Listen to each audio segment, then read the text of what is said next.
Hallelujah. All right, ye are the temple of God. That's the title of the teaching that I began last week, Sunday. Ye are God's temple. Like I told us, what I'm doing in this teaching is to explain First Corinthians. We are doing a book study on First Corinthians. Ye are God's temple. So last week Sunday, I began laying the foundation, fundamentals to this teaching. Just a quick recap. Remember 1 Corinthians 3:16. Paul says that, know ye not that ye are the temple of God, and that the Spirit of God dwells in you. That's 1 Corinthians chapter number 3, verse number 16. And I told you that when it says that you are the temple of God here, it refers to the old church. That means the old church is God's temple and God's Spirit is working amongst us. That's what it says in 1 Corinthians 3:16. The old church is the temple of God and the Spirit of God is working amongst us. Then in 1 Corinthians chapter 6, verse 19, in a move from the church to individuals, where Paul now says that, know ye not that your body is a temple of God, and the temple of the Holy Ghost, which is in you, which ye have of God, and ye are not your own. So now it's not speaking to the church, it's speaking to individuals. Your body is the temple of the Holy Ghost, who is dwelling in your heart. So I explained that as we observe and study First Corinthians, we're going to put our eyes on those two facts. Paul is talking about the temple as God's temple in individuals, and the temple of God as the church, or the church as God's temple. And I explained to you that again, Paul is bringing to our attention the fact that the believing man today, has God's Spirit eternally dwelling in his own heart, and that means that when you have a shrine, as it were, dedicated to a god, when you see this is a shrine of Shango or the shrine of Amadioha, as it were, then you expect that Shango should be worshipped there. Are you listening to me now? It means that when you have a temple, that temple is meant to worship that god. It's meant for the worship of that particular god. And so whenever they want to do their festival, their fetish festivals, you will see them going to that shrine or going to that temple, offer oblations, offer sacrifices and things like that.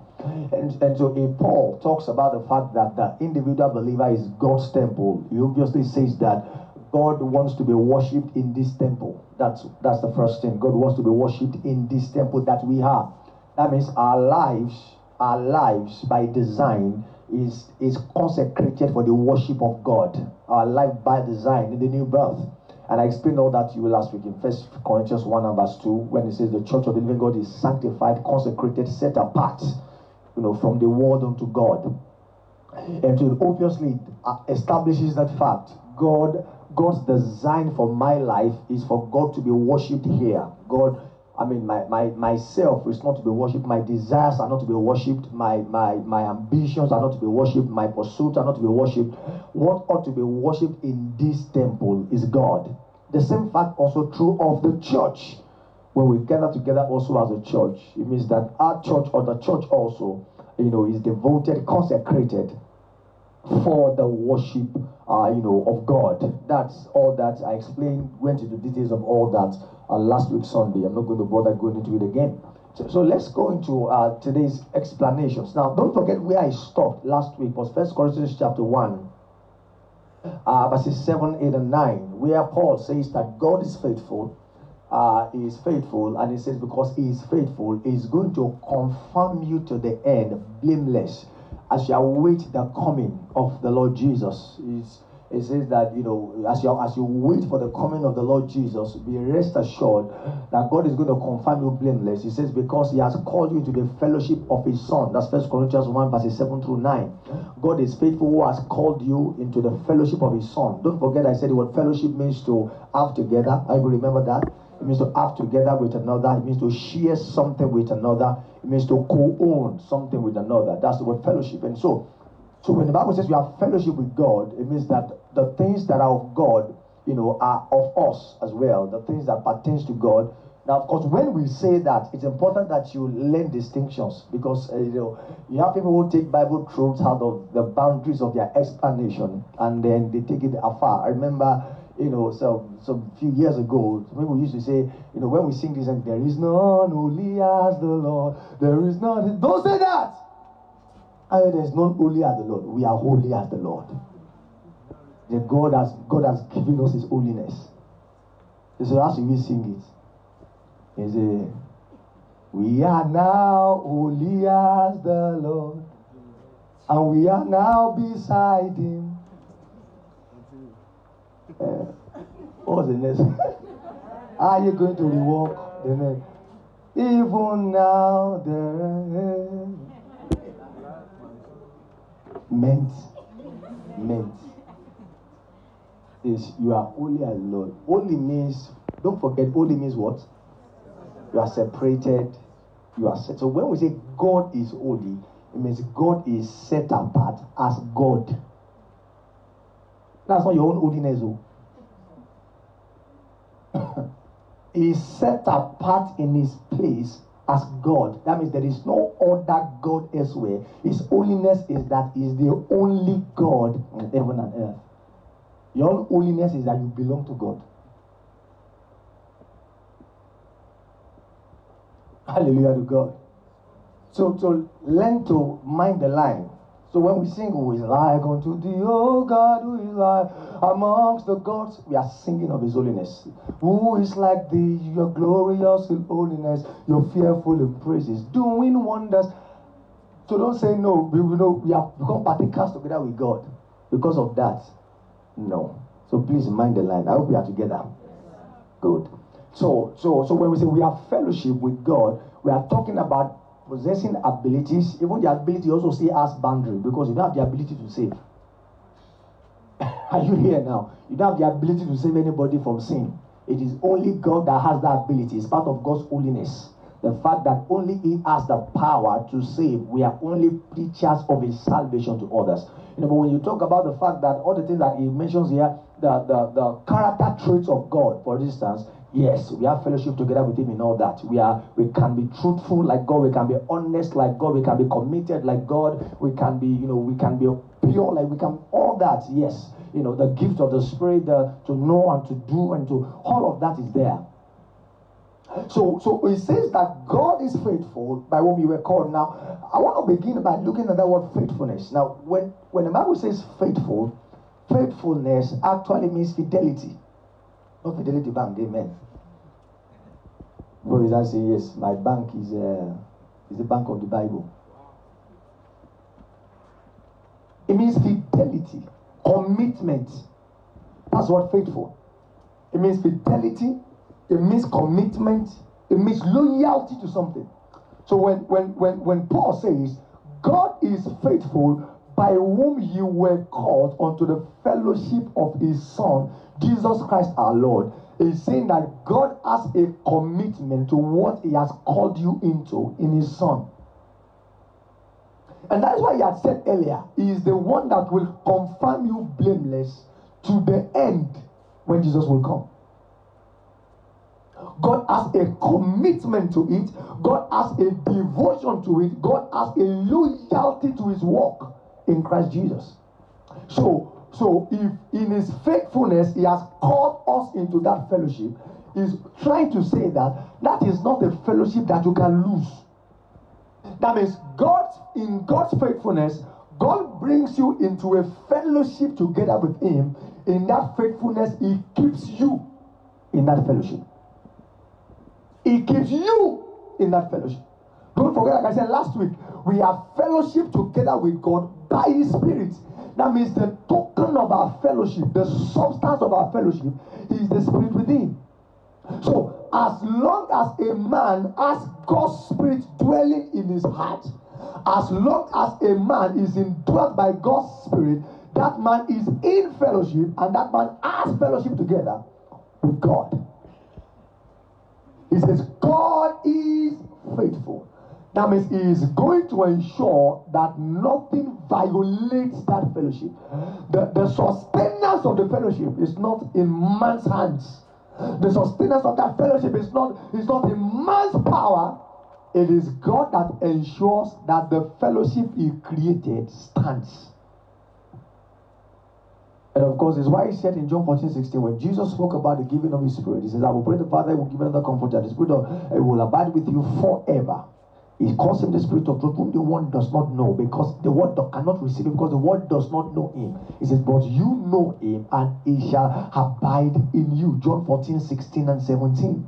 So God said, Jesus said early enough, that when I give you my spirit will dwell in you and with you forever. Now, don't forget that the spirit that God gives us is what communicates to us the attributes of God. Are we together? The spirit that he gave is what communicates to us his character traits, his attributes.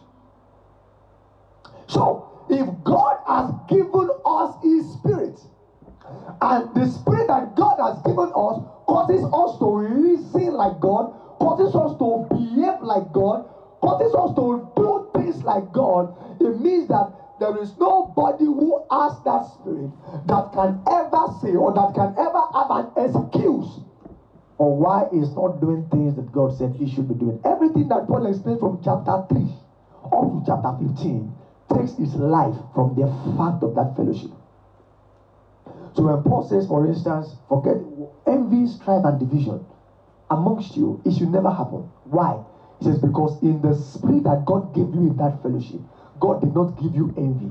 God did not give you strife. He did not give you division.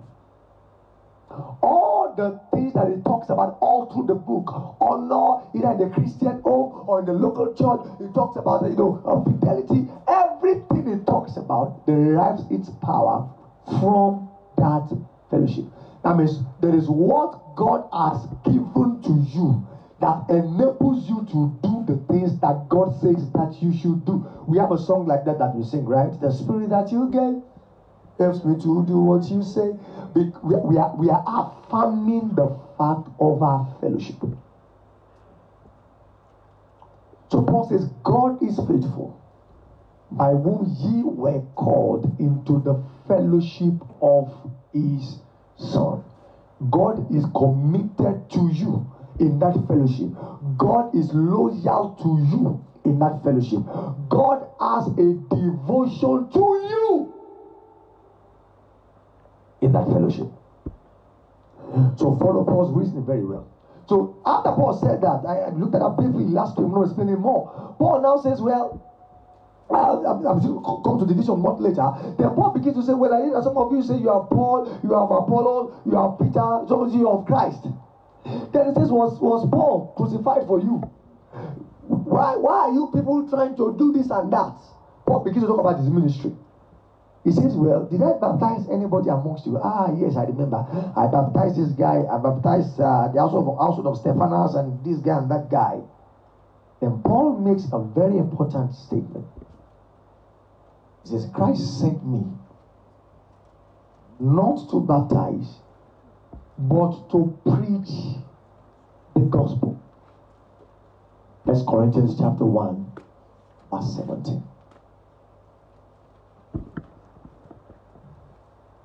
Now the baptism he's talking about before there is to baptize in water, right? Yeah, that's when he said, I only baptized the household of Stephanas and this. I didn't, because I didn't want you to think that you are being baptized unto me, something like that. So he says, Christ sent me not to baptize, but to preach the gospel. In chapter 12, verse 13, look at that. In chapter 12, verse 13, Paul uses that word baptize again in another way. 1 Corinthians chapter 12, verse 13. And he says, by one Spirit are we all baptized into one body, whether we be Jews or Gentiles, bond or free, we have all been made to drink into one Spirit. So in chapter 1, he talks about water baptism, right? What does he talk about in chapter 12, verse 13 here? Spirit baptism. Now Paul says, Christ did not send me to baptize with water. Now, there's a study we did some 2 years ago, the Believer's License, where I explained the whole lot about baptism, water baptism. And the summary of it all is I've often said that I don't have an issue with, people want to baptize in water. It's not a problem. I mean, people swim. It's not that you can put water in your bathtub and then bury yourself under the water. You take up one bath. So that's not an issue. The problem is whatever you are attaching to it. Are you listening to me now? That's where the issue is. At the moment you begin to say a man is either saved or unsaved because of water baptism, then there's a problem. Because Jesus never said that, and Paul never taught that. Did they baptize in the book of Acts? Yes. We looked at all that study. And then we saw that it was John the Baptist in Luke chapter 3, Matthew chapter 3, who began the practice of baptizing with water. And he said why. With his own mouth. John himself said why he was baptizing with water. He said, he said, I was sent to baptize with water so as to reveal the one coming after me to Israel. Are you here? So that I can reveal Jesus to the whole world. That is why that is the reason I came. So that when he comes to me for baptism, I am going to tell all of you, this is the man, the Messiah that all of you have been looking for. That all the prophets have prophesied about. So yes, after that, the apostles went ahead and from Acts 2 to Acts chapter 4 and all manner, they were doing the water baptism, yet none of them saw it as a qualification for salvation or for something that neglects, that deserves a man's salvation. About someone said before that, well, if you believe in God, if you say you believe in Christ Jesus, you don't do water baptism, you are going to hell. I'm like, wow. The thief on the cross. Says, Lord Jesus, remember me today in paradise. And you're already on the cross. You know what we are going to do? After they have killed you, tell them before they kill you, carry my dead body, baptize me in water. Or if you don't put me in water, my brother, no paradise for you. Except Jesus looked at him and said, today, you'll be in paradise. He said, well, that is the exception. I said, okay. Do you ever go to hospitals to pray for, I said, have you ever prayed for somebody who had an accident and is almost dead? And the only thing you can do at that time, your priority is to get him saved. Maybe the guy is bleeding, amputated, and you just have the person to say, if I get you saved now, you only have a problem. We are on the road, and there's no water. Except we are going to take this blood coming out of your body and put it in a bowl and dip you inside. So there are countless people who only have just 1 minute, 2 minutes to believe the gospel. You want to start looking for water? Up and down. I wish you the best. I wish you the best. I said for them, water baptism was identification with the church. That is how you tell everybody, I know, and I'm now a part of these people. They never used it as a condition. That's why Paul said, Jesus did not send me to go and baptize people with water. I was sent to preach the gospel. And when a man believes the gospel, he is baptized by the Spirit into the body of Christ. Are you following me now? When he believes the gospel, he is baptized by the Spirit into the body. So Paul takes that conversation and then begins to talk about foolishness and wisdom. And then Paul says that the world in their wisdom, now listen to Paul's explanation very carefully and see how Paul sets forth his point, connect chapter 1 to chapter 2 together before it gets to chapter 3. So Paul says, the world refuses to believe God. Are you following me now? The world refuses to believe Jesus, rather. The world refuses to believe in the death and the resurrection of Jesus. It says, in not believing Jesus, they believe that they are wise. They believe that they are wise. They have sense. So Paul says, the foolishness of God.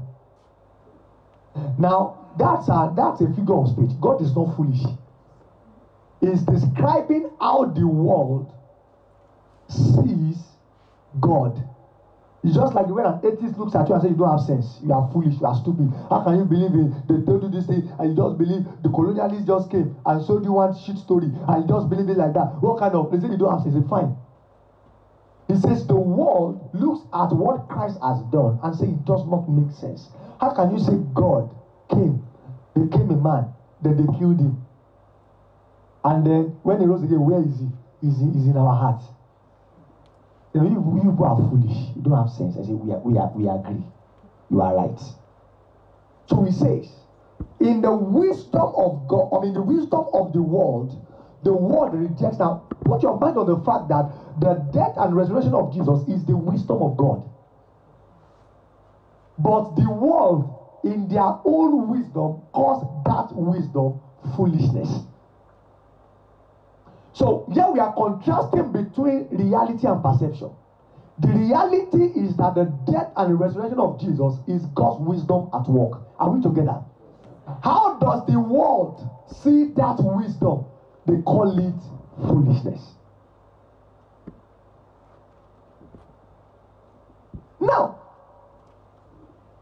Now, of course, God looks at what the world calls wisdom, and God calls it what? He calls it foolishness. So the world thinks they are wise, so they call the wisdom of God foolishness. God, who is wise, looks at their phony wisdom and says, you people are foolish. Now listen. Why is it that the world rejects the wisdom of God? In 1 Corinthians 2 verse 12, Paul talks about us and says, you have received not the spirit that is of the world, right? But the spirit that is of what? 1 Corinthians 12. So is there the wisdom of the world? Then the spirit of the world. So that means the spirit of the world and the wisdom of the world are working together. Or rather put, you are going to find the wisdom of the world in the spirit of the world. Then you are going to find the wisdom of God in what? In the spirit of God. Why does he say you have not received the spirit of the world? Because you have already believed the gospel. In your believing the gospel, you already rejected the wisdom of the world. In your faith in the gospel, by believing the gospel, you are declaring the fact that I have no part with the wisdom of this world. So faith in the gospel detaches you from that wisdom that the world celebrates as wisdom, which is actually foolishness. So Paul says there are two kinds of spirits and two kinds of wisdoms. The spirit of the world and the wisdom of the world. The spirit of God and the wisdom of God. Are we together now? Now, what do you have in the spirit of the world and the wisdom of the world? A rejection of God. The spirit of the world and the wisdom of the world rejects God. That's what Paul has said from chapter 1. From verse number 17 downwards. He says, because the world in their wisdom rejects God, God has chosen to choose the things that the world calls foolish to confound the wise. So, in the spirit and the wisdom of the world, there's a rejection of God. In the spirit and the wisdom of God, there's an acceptance of God. And what is the demonstration of that acceptance? Faith in the gospel. So, I accept God, or I choose God's side by faith in the gospel.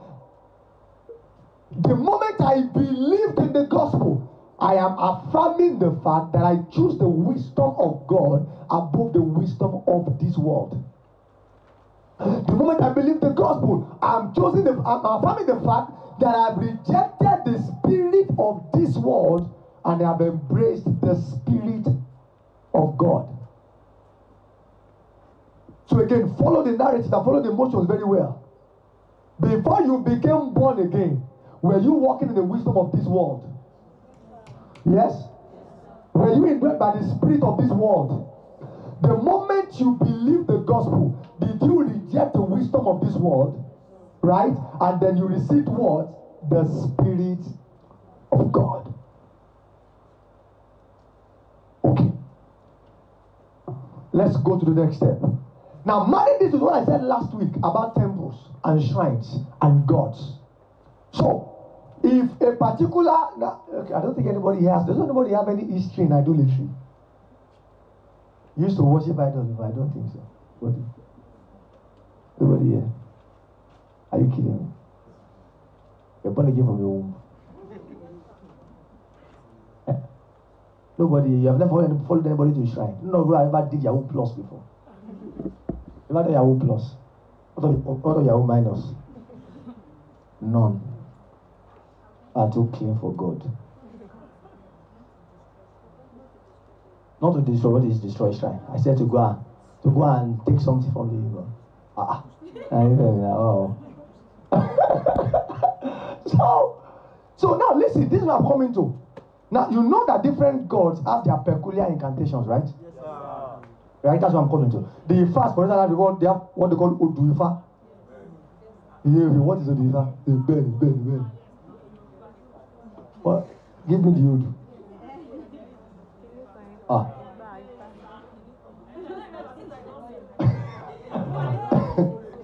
You know it, you don't know. You should know now. Where is this Yoruba girl? They're learning Yoruba in school now. You know the Yoruba very well. Opo, so which one do you know?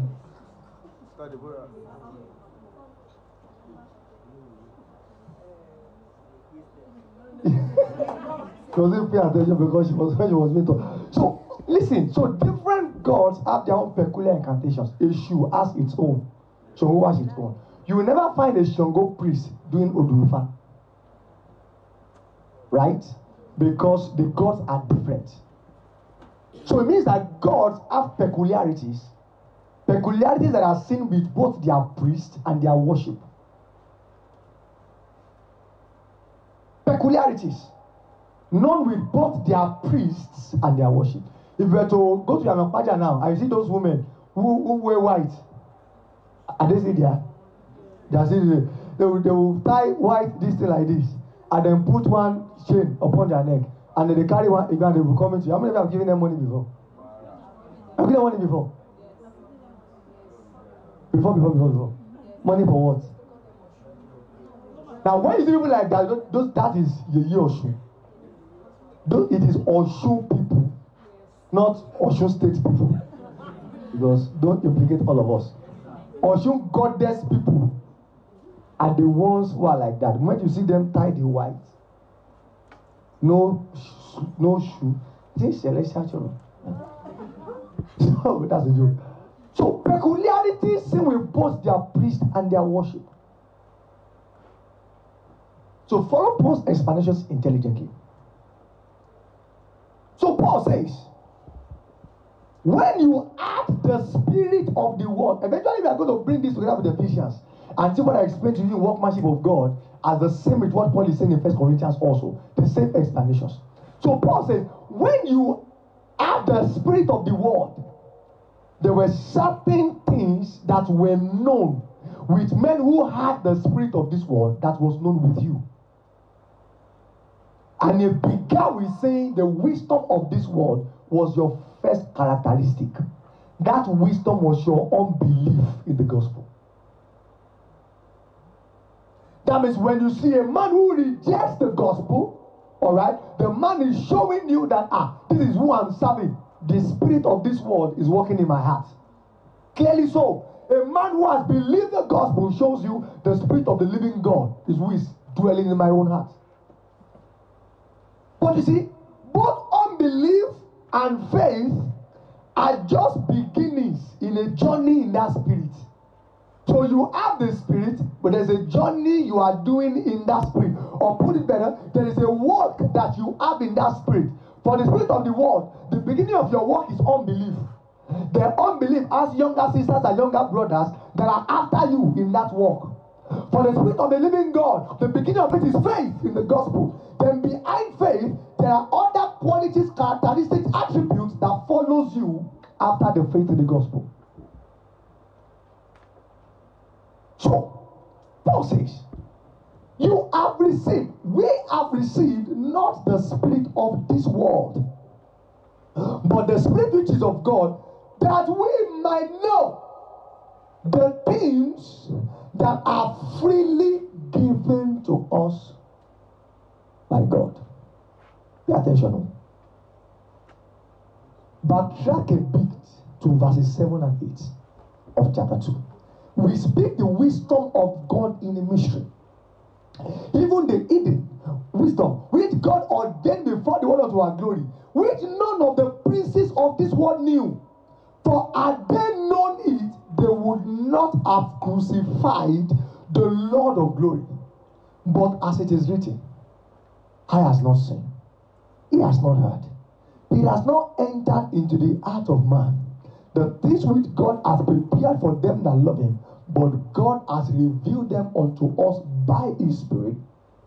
For the Spirit searcheth all things, yea, the deep things of God. Paul says, the people who crucified Jesus, were they ruled by the spirit of this world? The wisdom of this world.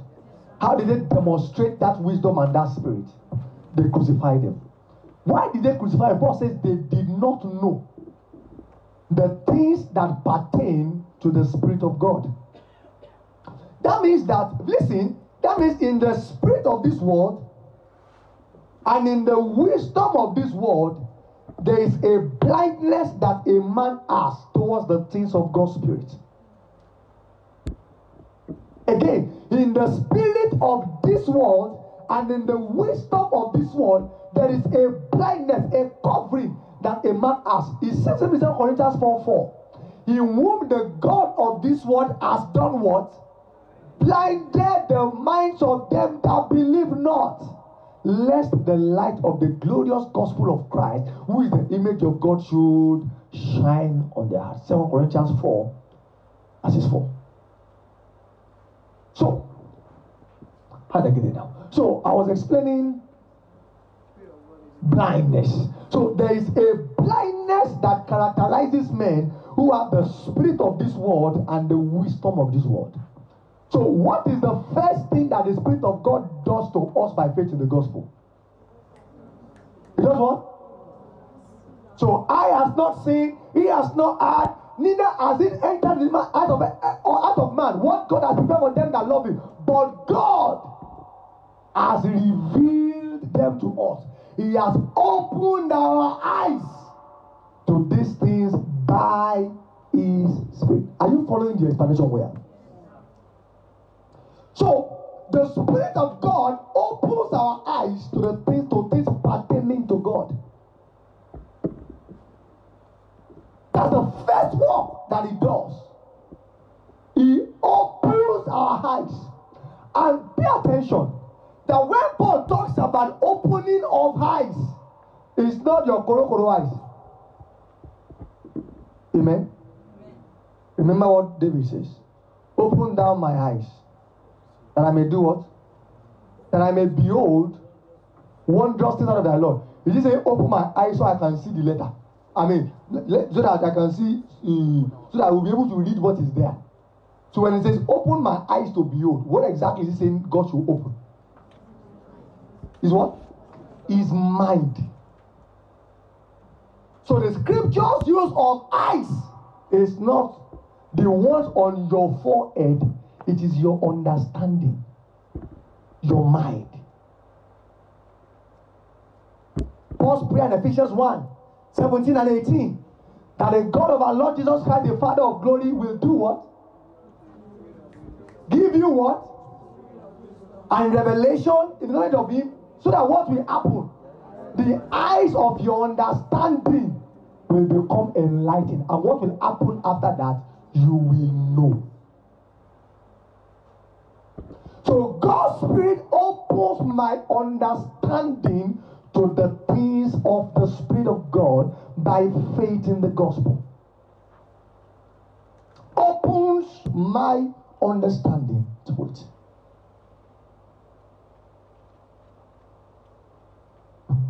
Why is he opening that understanding? Remember when I taught you Ephesians last year? Last year. Workmanship of God. Now, why do you, okay. So what did I say is the reason or the arrival point of Paul's prayer for the church in Ephesus? What was the prayer supposed to do? The eyes are open. So how will you know when the eyes of a man's understanding is enlightened? How are you going to know? His walk in wisdom. That means his conduct is going to show that his eyes are open. Praise the Lord.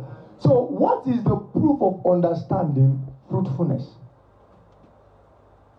Again, Colossians chapter 1. Right? Verses 8, 9, 10, 11. When Paul prays for the church in Colossae, he says, I'm praying that you walk worthy of the Lord to unpleasing. How will you walk worthy? He says, I'm praying that you are filled with the knowledge of his will, in all wisdom and what? So when you are filled with that knowledge and that understanding, what will happen? He said, you will walk worthy of the Lord unto all pleasing, fruitful in every good work. So I'm corroborating across the epistles so that you can put everything together in your head. So Paul here is in Corinth. We are back to Corinth. So Paul says to the Corinthians, the Spirit of God opened your eyes. He says, what man, there's no man can know what is the spirit of a man except the spirit that is in that man. So he says, but because God has given you his spirit, even so the things of God knoweth no man but the Spirit of God. That is what led to verse 12 when it says, we have received not the spirit of the world, but the Spirit of God, that we might know, comprehend the things that are freely given to us of God. So Paul says we are teaching these things not in the words which man's wisdom teacheth, but with the Holy Ghost teacheth. We are comparing spiritual things with spiritual. Or spiritual, and the second spiritual there is spiritual men. We are comparing spiritual things with spiritual men. That means we are teaching spiritual men spiritual things. We are teaching men born of the Spirit things pertaining to the Spirit. Teaching men born of the Spirit things pertaining to the Spirit. Teaching men born of the Spirit the things pertaining to the Spirit. Verse 14 is key. So it says the natural man. So who is Paul's natural man? Is it the man who is walking in the wisdom of this world? Right? Is it the man who has the spirit of this world? That's the natural man. The natural man receiveth not, cannot know, does not know rather, does not understand, and so cannot do the things of the Spirit of God, because they are foolishness unto him. Foolishness unto him. Let me give a brief example so that you will understand where Paul is going to. You know, usually when you're at work, right, you have colleagues, and then sometimes they have to write promotional exams. Write promotional exams, and then let's see who is going to. So you are working very, very hard. Why do you work hard in your office? Let me ask you. Why do you work very hard, diligently in your office? Why? Why? Recognition. What else? Promotion. Any other thing? Reward. Let's say reward is a promotion. Any other thing? More commission. Money. Is it that money matter? What else? When your boss comes and tells everybody, can't you see Shola? Look at all of you. Can't you see? Look at the number of clients she brought in this week. How do you feel? I'm Shola. It's called me Shola. You raise up your you start bouncing like that. You start bouncing. So you are working hard, simply put, to outdo other people. True or false? Yes.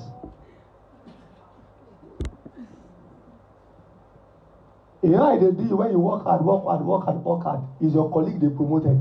You need to go and listen to the teaching of God's word. again. Because at that moment, like, is this one a promoted?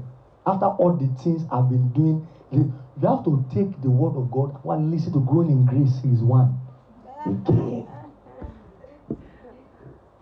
And refresh your mind and say, okay, problem. We go again. Because you are actually working hard to outdo others. That's the wisdom of this world. Hello? Are you listening to me now? That is how the world thinks. That is how the world reasons. That's what they do in their shrine, where the spirit of this world is worshipped. Paul now says, in the kingdom of God, you are now servants of God, serving in the church. Again, what did we say is in the wisdom of the world? You work hard to do what? Outdo others. When you now come to the church, the Bible now gives you a counter instruction that in the church, you don't labor hard to outdo others. We simply labor hard to complement others. And when others are promoted, we say praise God. Because the work is being done. He said, in the eyes of the world, that doesn't make sense. How can I be working hard? You are the one they are promoting. So there is a conflict and a contrast between the two words. So when it says a natural man sees the wisdom of God as foolishness, that's what he's saying. So if a man doesn't have the spirit of God, for instance, maybe the message just the message just entered our church and just started speaking Christianese, and just becomes just joins us, and is not born again. And we keep telling him, in the kingdom of God, the Bible says we should not strive, we should not do this and that. He'll be like, what's that? We should not do what? The person wants to show, he wants to, be seen, he wants to be known, he wants to be recognized in the church. Let everybody know this guy, that guy, this guy, that guy. That's what he wants to do. So when you're telling guy, we don't do anything here to shine. You don't do anything here for show. Paul says he's going to see what you are saying as foolishness because he doesn't have the spirit of God. So he doesn't know the things of God.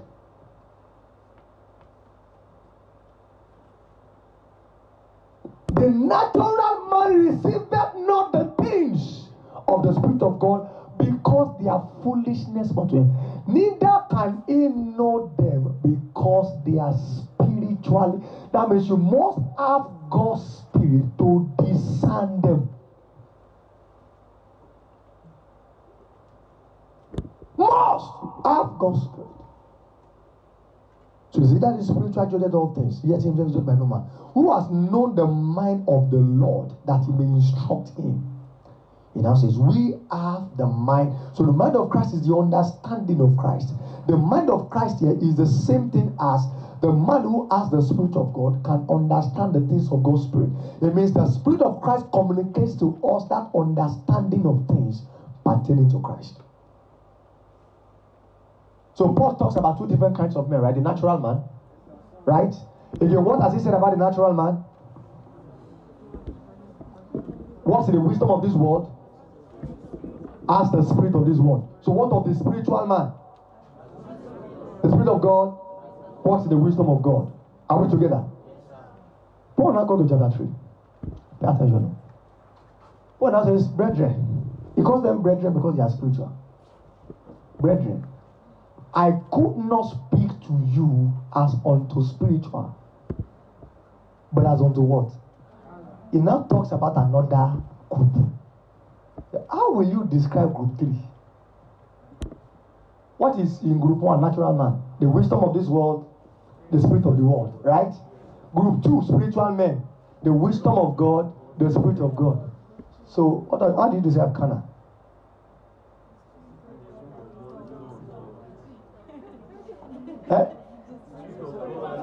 The Spirit of God and the wisdom of this world. Is it clear? So Paul asked 3 men in the book of Corinth. The man who has the spirit of the world is walking the wisdom of the world. The man who has the Spirit of God, walking in the wisdom of God.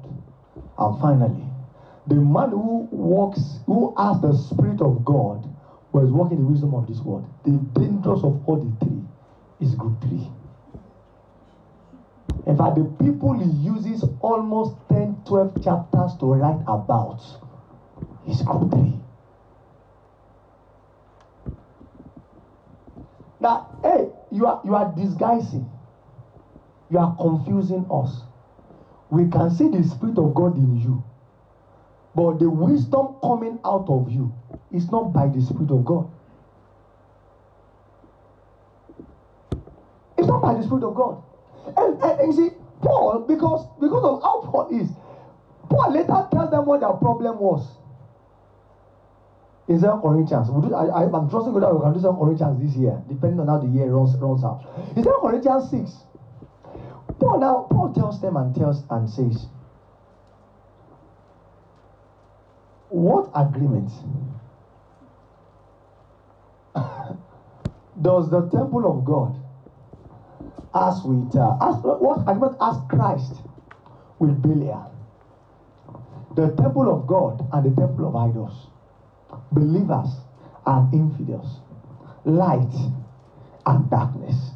And it says, come out from among them and be ye separate, and I will receive you, saith the Lord. I will be a father unto you. He quotes the Old Testament text. But here's the point. Paul is saying the reason the carnal man exists is because the spiritual man is trying to roll with natural men. So when the spiritual man spends too much time around natural man, the third man is created. When the spiritual man spends all his time around natural men, it goes from spiritual to carnal. That means the natural man cannot replace his spirit, but they can influence the wisdom in which he walks. So that's why it says, what agreement? Why are you you are of Christ, but you are always with people who are of Belial. You are of God, but you're always working with those who are of Satan. You say that you are in the church, but we see the same club. How do you want to make it? I'm not going to preach. How do you want to say, come out from among? You have to say, you people have strongholds. So in 2 Corinthians 10, he starts talking to them about strongholds in their hearts. Since then we walk after the flesh, even though we walk in the flesh, we do not walk after the flesh. So because the weapons of our warfare are not carnal, they are mighty to God to the pulling down of strongholds, casting down every imagination and every high thing that exalts itself against the knowledge of Christ, and bringing into captivity every thought. So Paul says, look at you guys. You have imaginations contrary to Christ. You have thoughts contrary to Christ. There are many things that have built up in your heart contrary to the wisdom of God. The reason for that is because you have refused to come out of the temple of idols. Come out of the temple of, you have refused to come out of those who are of Belial. You have refused to come out of those who are walking in the darkness. That's how carnal men are raised.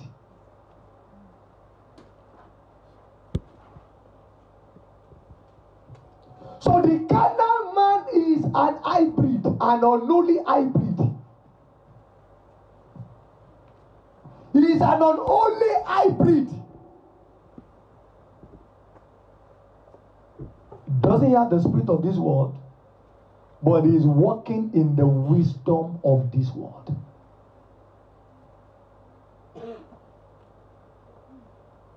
The carnal man, how did the spiritual man become carnal? This Christian life doesn't have to be boring now. You know?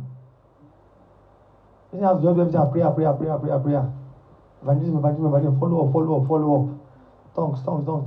I mean, can't we just have fun? Only fun.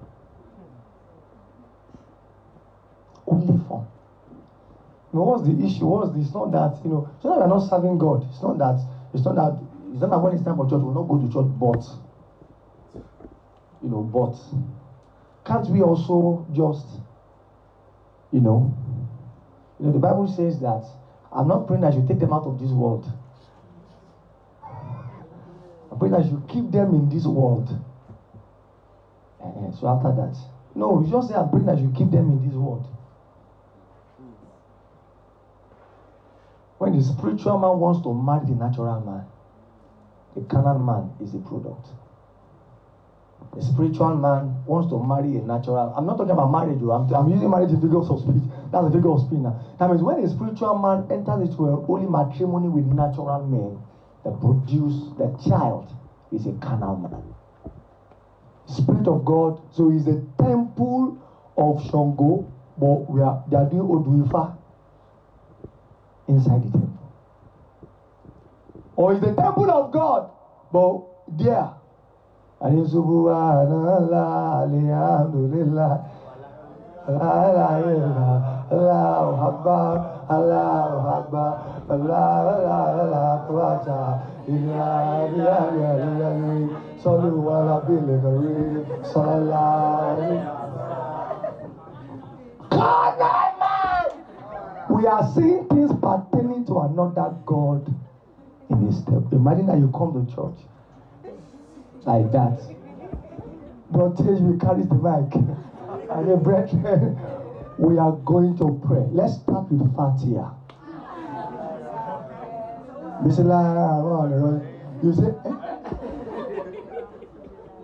you come and say, who was the person who brought, did you, at Miss Road? It's church. They say it's the, no, we are the edification house. It's just that sometimes we try to edify ourselves with Fatiha. We just use Fatiha to edify ourselves, because imagine that will you stay? Even if you are a bad Christian, you will not stay. Say, my own bad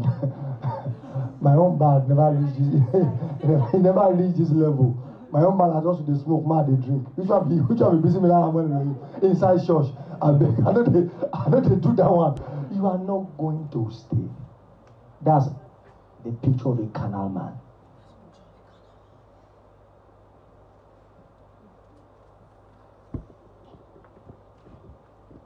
So Paul says, I can't speak unto you. Normally I should be able to speak unto you as spiritual people because your mind has been opened by the Spirit of God.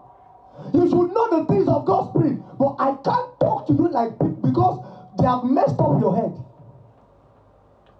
So he says that I have to feed you with milk. Now, when you hear the word milk, milk is the word used for, Paul used the word milk for elementary explanations of the word. Elementary.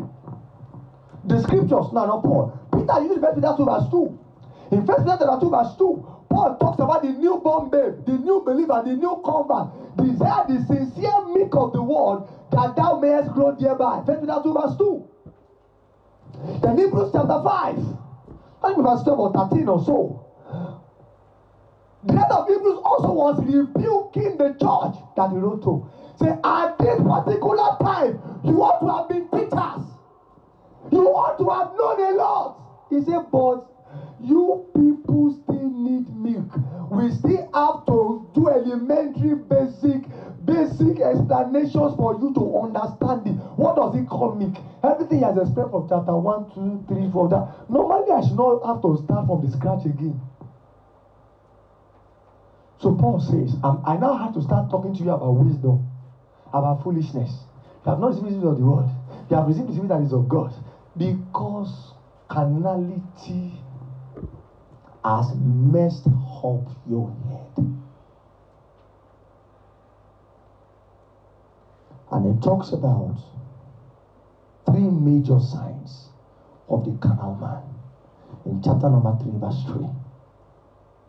Envy, strife, and division. And as we take go back to chapter 1. Envy, strife, and division. Why do we have to go back to chapter 1? Because in chapter 1 verse number 9, look at what Paul has said. God is faithful, by whom ye were called unto the fellowship of his Son Jesus Christ. Again, backtrack to verse 2 and 3. We are possessed unto the church of God by Jesus Christ, separated, consecrated, sanctified, with all that in every place. So I told you last week Sunday that Paul says that God doesn't save us alone. Have you remember that? He saves us into his church. That there are others who are calling upon the name of the Lord Jesus in other places, and Jesus is all your corporate Lord, is the Lord of all of you together. So he says that in the Christian faith you have to acknowledge the fact that you are in a family. You have to acknowledge the fact that you are in a body. You have to acknowledge the fact that you are relating with persons, you are relating with people in a particular family.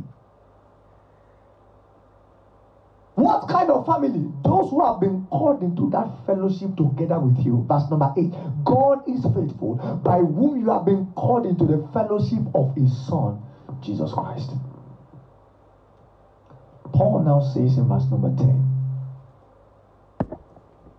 I beseech you, brethren, by the name of our Lord Jesus Christ, who saved you, that you all speak the same thing, and that there be no divisions among you, but that ye be perfectly joined together in the same mind and in the same judgment.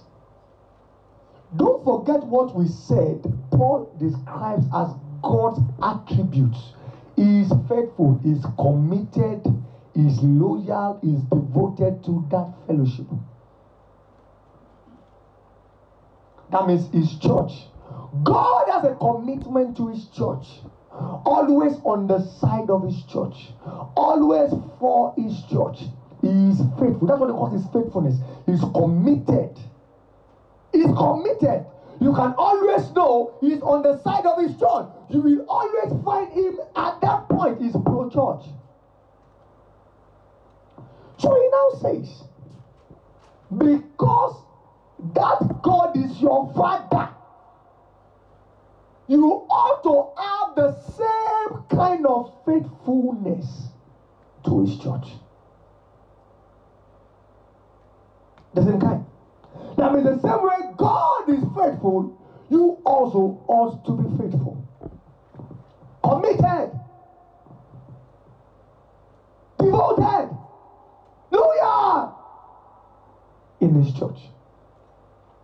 Now the same way God is always on the side of his church, so you have to always be on the side of the church. So the same way God is always for the church, you have to always be. Says because don't forget you have received the Spirit of God, not the spirit of this world. Now look at our present day age. There is a spirit of this world today that is causing people to always find fault with Christ Church. True or false? It's the spirit of this age. Why are they doing this? Why are they doing that? This person is this. This person is that. That John. Someone wrote to tribute about one popular pastor. He said, I know that I don't like church, but this pastor, I like him. I said, Jesus. I said, I like Jesus. I believe in Jesus. See, when I come to Jesus, Jesus leads me to the church in his salvation. Lord Jesus, I believe in you. I want to believe. I just want to be saved from my sins. Full stop. Say no. In this place, you are not just saved from your sins. You are saved into the church. So Jesus is going to take your hands in his salvation and lead you into his church. That means ideally, anybody who is not pro-church should not find your thoughts appealing. Are you listening to me? Anybody that is not pro-church, anybody that is not pro the body of Christ should never find your way of reasoning sensible. If the people who hate the church find what you see about the church making sense, both of you are operating on the same wavelength. The wisdom of this world is working in all of you. All of you. The wisdom of this world is working in all of you. That the proof that both of you are not the same is that what you are thinking and saying about the church is not the same. So is it that the church is flawless? God forbid. The church is not. And Jesus knows it. When the Bible says God is faithful to his church, God knew that the church is not perfect. And yet, despite that imperfection, he is faithful to his church. Faithful. Faithful to his church, despite he is still working miracles through his church. Hallelujah. He is still saving men through his church. He is still growing men through his church. He is still doing wonderful mighty things. His glory is still in his church. His power is still in his church. Even though the church is not perfect. So faithfulness is not a function of flawlessness of the other party. No. We are not faithful because the other person is flawless. We are not faithful because the church is flawless. We are faithful because we have the quality to be faithful. We are born to be faithful. We have that attribute of God that makes us faithful. That's why we are faithful. So you have that spirit of this world. And people are someone say, when I started coming to the knowledge of Christ, I found out that the church is a scam. I said, the knowledge of Christ led you away from the church. What is scam? Well? Satan has scammed your destiny. The knowledge of Christ. I mean, you learn Christ to the point where Christ told you stop going to church. So you are hearing nonsense. Because if you are truly learning, Christ is in his family. Are you listening to me now? If what you are learning is the knowledge of Christ, it will deepen your commitment to his church. Jesus will make you love the church more. Can you listen to me? He will make you fall in love with his church, make you be committed to his church, make you loyal to his church, make you faithful to his church. That's our Lord Jesus. That's our Lord Jesus. But you see, Satan is doing everything he can. They are not what they say. Stupid church, stupid body of Christ. What are they doing? They are muggles. You want to eat yourself, free the sheep. I said, see, those things like that. I know the Bible doesn't call me a sheep, it calls me a sheep. If you're going to free your own sheep, I'm a sheep. And I'm proudly a sheep. Jesus is proudly my shepherd. You and your sheepus should go and be freeing yourself.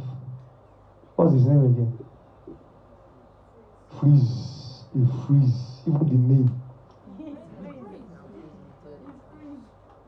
The name is freezed. I'm always on the side of the church. Hallelujah to God. How you listen to me now? You see, in all the things, let me tell you, everything we are going to study in this book from chapter 3 up to chapter number 14 revolves around that single fact. Be faithful to the church. So in chapter 3, Paul says, I'll give you a rundown. In chapter 3, Paul says, don't envy in the church, don't strive in the church, and don't divide the church. That's faithfulness. In chapter 4, it says, don't be an headache for ministers in the church. That's faithfulness. In chapter 5, it says, don't cover up people who you know are putting the church at risk in the church. That's faithfulness. In chapter 6, it says, when you have issues in the church, allow your leaders resolve the issue. Don't take them to the court. That's faithfulness. In chapter 7, it talks about the husband and the wife in the church. Ensure that you people are living in mutual honor to yourself. So when you do that, you don't put the church at risk. That's faithfulness. In chapter 8, it talks about food offered to idols. You have to consider those who don't know. It says, considering the level of knowledge of those who don't know who don't know what you know in the church, is a token of your faithfulness in the church. In chapter 11, Paul says, it talks about those in Corinth who were segregated between rich and the poor. These are the rich people. These are the poor people. So they have rich association we are the association of CEOs. We are the association of career managers. This one we are the association of organizer in the local church. This one is the association of not the association of the poor people in the church. So they always coming together. So because they have their idiots among the ushers, they keep their seats for them. Say, this one, those people, those two rich people, that's where they used to sit in the church. So I say, no, you can't sit there, he's taking. And the person has not come to church. That seat is taken, you can't go there. So the moment she also comes, she has her seat. She has her seat. She just goes there and sits down on the seat. But the poor person go to the back. Back.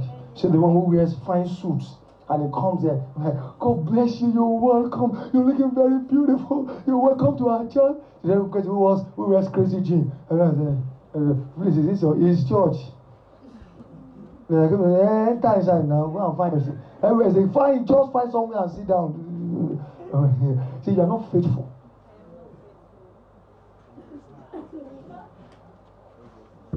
Us in the church, we don't do that. Everybody, rich or poor, high strata or low strata, vulcanizers and car makers, all of us are the same. And it takes a I'm going to get a month later from chapter 1, because it says in chapter 1, he says, you people should look among yourselves. Not many of you were wise in the world. Not many of you, you were nothing in the world, but God chose the foolish things of this world to confound the wise. You are born again, you are not despising the poor. There's something wrong with you. That Jesus did not despise you in his salvation. You now have the ability to despise the poor in the church. Who you? That's why he said it from chapter 1 early. That in the church we don't do that nonsense. There's no reserved chair. Or anybody. You come on time, you sit wherever there is seat. You come late, be the CEO of 5 billion Fortune 100 company. So by go, I'm most standing you. I'm most standing. If you want to have share next Sunday, come early. The person who is the usher, maybe the gate man in your office. No matter. Say, Oga, in this place, you are a bro. Bro.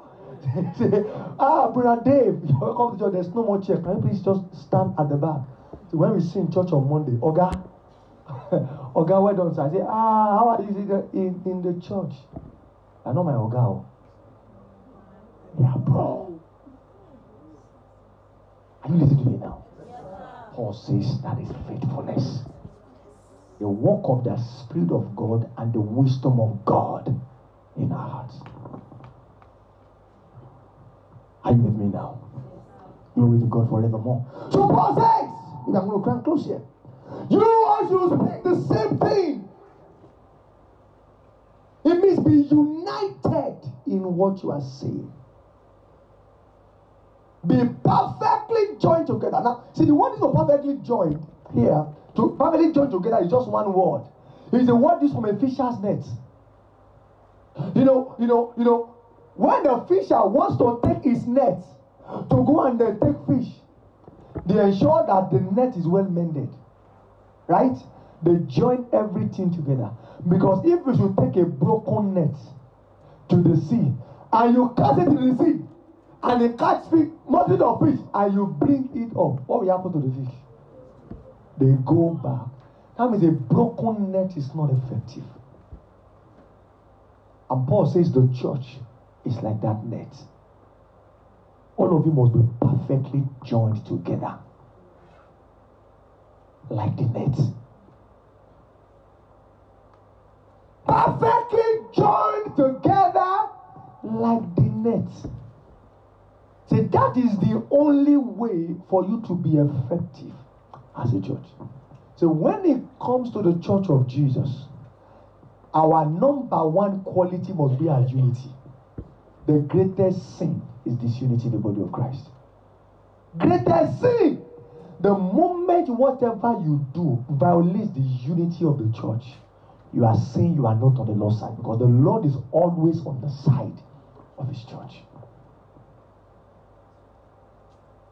So Paul says, speak the same thing. Now, he doesn't say that you are always going to, he says, if you have, you know that people in churches that they are always having issues. And everybody is saying, no, saying, it's because my mind is unique. The way I reason. No, I don't do this head thing, just follow everybody. I'm always saying, no, your mind is carnal. So you mean all of us, in this place, we are the ones who have a bad mind. Only your mind is correct. Is a lie. Every time you are always the person having issues. Paul says, no, that's the carnal man. It's the carnal man. It's the carnal man that causes trouble in the church. Because if the Spirit of God is working in your heart and is working in the church, the Spirit of God will not lead you to do things that will disturb the church. It will not. It will not. So it says, all of you speak the same things and be perfectly joined together in the same mind and in the same judgment. No divisions. Now we come from different backgrounds. I'm going to close here. You come from different backgrounds. Some of you are from high-care societies. Some of you are from low-care societies. Some of you are educated. Some of you are not educated. Some of you are from BGC. Some of you are from AJC. Different kinds of C's. You are now together in the church. And then there are some of you that in your house where you grew up from, you are on your own. You don't do things with people. You don't eat with anybody. Nobody uses your things. Everybody respects you like that. Your shoe, your food, nobody touches it. You now come to the education house. You are very hungry. Maybe you now went to buy, you now bought plantain chips. Before you know, TC is what I wanted to mention. How did you know? TC just, they will just dip inside your. And you saw that he was one who pray. As he was praying, he was doing like this. You saw him like that. He now carried that his hand, dip it into your plantain chips. And just, they will say, sorry sister, can I take you? And you are like,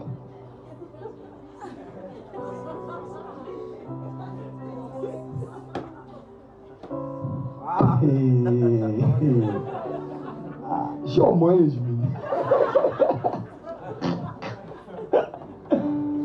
And you want to like, no, I don't take this, I don't do. What kind of God is this? Why will you not take my hand? We are now in the body of Christ. We are now in the body of Christ.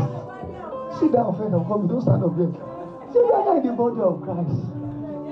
See, after they have dipped that sweaty ass into your plantain chips, you will dip your own hand inside the same plantain chips and eat it. You will not fall sick. That's what we happen to you. That's what we happen to you.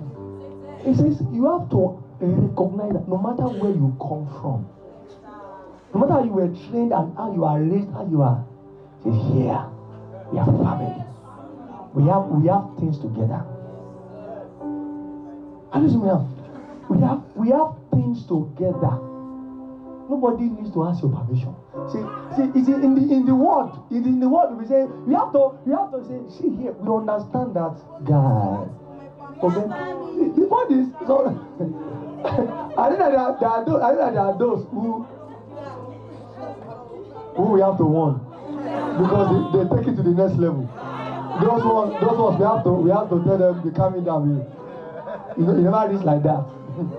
but we are saying that the moment you understand that this is family. Is family. The person who is just eating your plantain chips, it's not that he can't afford to buy his own plantain chips. He can, but it's love. It's love. Say it's love. It's not that he doesn't have money. Maybe he even have more money than you have. More money than you have. Are you listening now? He says, when we come like that, we have to respect that familyhood that you have. Don't say, I always like to be on my own. No. I don't know to say, you can't be on your own here. You can't say, no, I don't like to do my mind. I'm always say, I like to be on do my own things, my own way. I don't want to say, not here. Not here.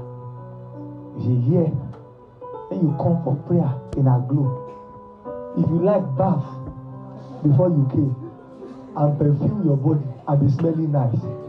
Somebody who is full of sweat. Somebody who is dripping with sweat. Say, brother, you are not praying.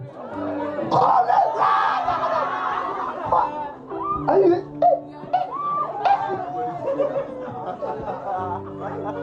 wow, money.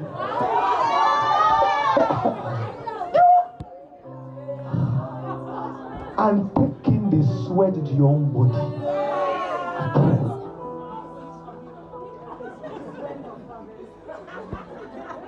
So you are going to forget that in my house, we used to bath 5 days, 5 times in a day. In my house, we used to, you say, forget that. This is not your house. It's not your house. This is the house of God. Thank you, sir. It's the house of God. Yes, sir. So leave all those things pertaining to this is how we used to do things. This is how we used to leave it aside. Nobody tries this thing with me and my family. Leave it aside. Leave it aside. It says be perfectly joined together. Say that unity is our greatest advantage in this world. That unity is our greatest advantage in this world when we are standing together. I've told you, it's not that we are perfect people. We are all flawed. We are all flawed. We all have our flaws. He said we have one, you are a self-righteous, egocentric bastard. All of us, you that you are pointing to people's flaws, you have your own. Except if the God of this world has blinded your eyes to see, you have yours. So you don't make a big deal out of others' flaws. You recognize all of us are in this place to grow. If we didn't have flaws, what do we need spiritual growth for? We don't need spiritual growth. The reason we need spiritual growth is because we are flawed. We have many things in our life that God has to touch, that God has to mend, that God has to break, that God has to make. That's why we are in church. This is not an organization of perfect people. We are being perfected by the teaching of the word. So you make it, because you understand, I will not allow your flaws affect the bond of unity that I have with you. It's true that there are some people, because of how they are trained, they talk anyhow. They will just open their mouth, wow.